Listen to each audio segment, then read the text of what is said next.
What's up guys, so in this video I'll be reviewing the Nexus 5X, which is the successor to the very successful and much loved Nexus 5. But before I continue, I want to discuss the other Nexus devices I've used. It all started with the Galaxy Nexus, which was my first Android device ever. And then I moved to the Nexus 4, which was probably my favorite all time, because the price and the performance was just right. And then I moved to the Nexus 5 because of the form factor was just right, and the price was also pretty good. But then I stopped buying Nexus devices because they simply got too big. The Nexus 6 looked promising, but I couldn't care less about it. The device was simply too big. And I think Google realized that it needed to change and make smaller devices for those of us who don't like large devices. So in 2015, Google gave us the Nexus 5X. And how does it stack up to the Nexus 5? Well, I think it does pretty well. First of all, they improved two aspects that I didn't like about the Nexus 5, and those were the camera and the battery life. But anyways, before we get into discussing those further, let's talk about the build of the device. Again, the device is made of polycarbonate, which to some people means the device is cheap, but I don't see it that way. The overall construction feels pretty solid. It doesn't feel like it's gonna fall apart or anything. The device looks pretty pleasing, nothing too crazy, just a normal looking device. So this is definitely not a device that will turn heads or stand out. If anything, it just blends in. The buttons on the phone are very plasticky and are probably the weakest thing physically about the phone, but they work well overall. The new fingerprint scanner, otherwise known as the Nexus imprint, works pretty well. It's super fast. At first, I was a skeptic about the placement, but after using it for a few weeks, I've grown really fond of it. And I really like how you can unlock the phone by simply touching the Nexus imprint. It's truly efficient and effective. I'm very pleased with the speed and location of the fingerprint scanner.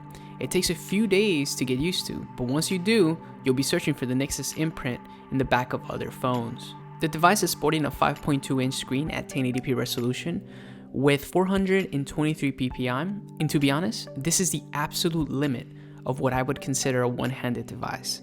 And man, does this device feel great in the hand. At the end of the day, we all have our preferences when it comes to phone sizes, but I definitely appreciate one-handed devices with relatively large screens.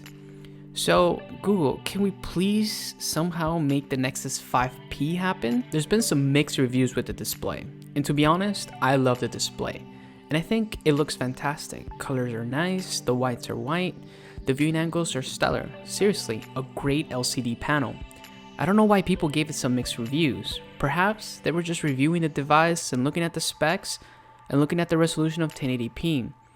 And it might seem like it wasn't enough, but damn, that can be further from the truth. For a phone with a 5.2-inch screen, I think that 1080p is more than enough sharpness to not directly hurt battery life. I think that a 1440p panel on such a size is completely unnecessary.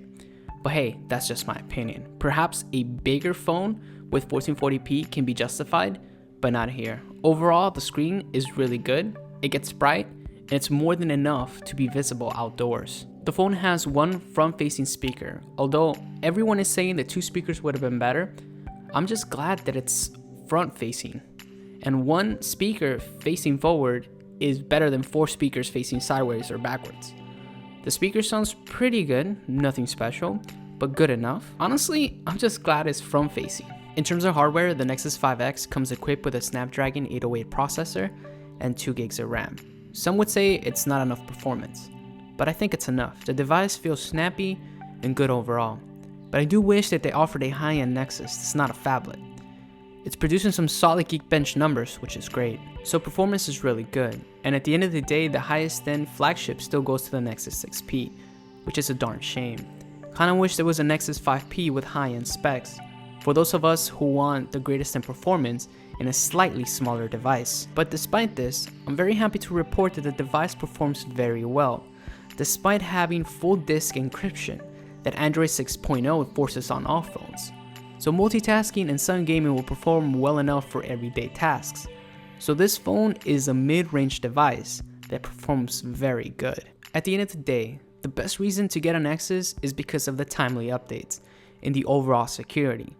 So by buying a Nexus, you will always be first in line with updates, and buying any other Android will only put you second place in line. And I think that alone is why I only use a Nexus phone. Security is really important to me, and it should be important to you too. Anyways, let's discuss the battery life. And overall, it has been very good. Much better than the Nexus 5.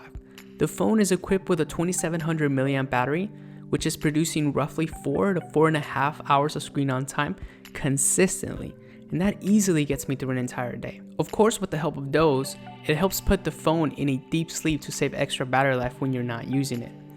And you can clearly see it working here, so overall the battery life has been great, no complaints. But when you do run low, you can always recharge fast using fast charging, which can charge your phone very fast. Also, the phone uses USB Type-C connection that's reversible, which I think is great. Despite not having extra cables, I think in time, it will be great. Let's discuss the camera a bit. First of all, the camera is so much better than the camera found on the original Nexus 5. This camera is probably one of the best cameras found on a smartphone today. Not the very best, but one of the best. And that's coming from a Nexus device. And that's a huge deal. Historically, Nexus phones have always been known for their software and their terrible cameras. But that's no longer the case. We now get a proper shooter with 12 megapixels and the pixel size of 1.5 microns, which translate into better looking pictures in low light situations. The colors are vibrant and not overly saturated. Low light pictures are also surprisingly good considering the camera doesn't have OIS.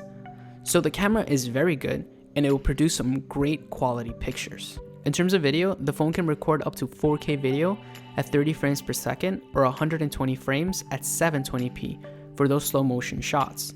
Now, how's the quality? Well, it's surprisingly great. Although with the lack of any stabilization, the footage will be considerably shakier. But if you add a tripod, the phone produces some great quality footage. The footage is so good, it could probably be used to make some YouTube videos, but you will probably need to download a different camera app because the stock application is far too limiting. It doesn't even let you lock focus or exposure, but overall the quality is very good. So I did encounter an issue, although maybe I was careless, but when I popped my SIM card into the phone, it got stuck. And in doing so, I kinda damaged the SIM tray to get it out. So just be careful with it, and I wasn't the only YouTuber that had this issue, so just be careful when putting in the SIM card. I also had an issue when recording video. It had to do with this odd sound that could only be heard when the camera was trying to find focus. At first, I thought it was a software sound, but it wasn't. Here's a small sample of what that sounded like.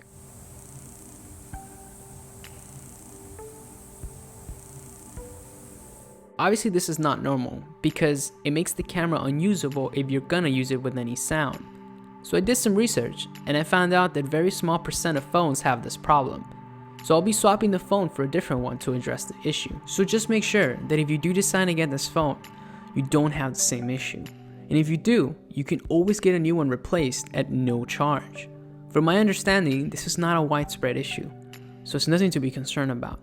But it's important to mention since it did happen to me. Also, this problem isn't unique to the Nexus 5X. The Nexus 6P can also have this same issue, since they both share the same optics. In conclusion, this phone is a great successor to the Nexus 5. It improves the battery life, camera, quality of the screen, and you get a good performance boost from the 808 processor. And the addition of the fingerprint scanner makes it an even better update. It's fast, it's reliable, and it hasn't failed to work on me yet. It's also really fast to set up too. The Nexus 5X was created for people who don't want a large phone. Although the Nexus 6P is the flagship, and sure, it's a fantastic phone, not all people want a massive phone. And the Nexus 5X provides a good Nexus experience, with the form factor that's easy to manage in one hand. The Nexus 5X, with a screen of 5.2 inches, is at the very edge of a one-handed device. And to me, a one-handed device is very important. Despite not being a flagship, I still love this phone.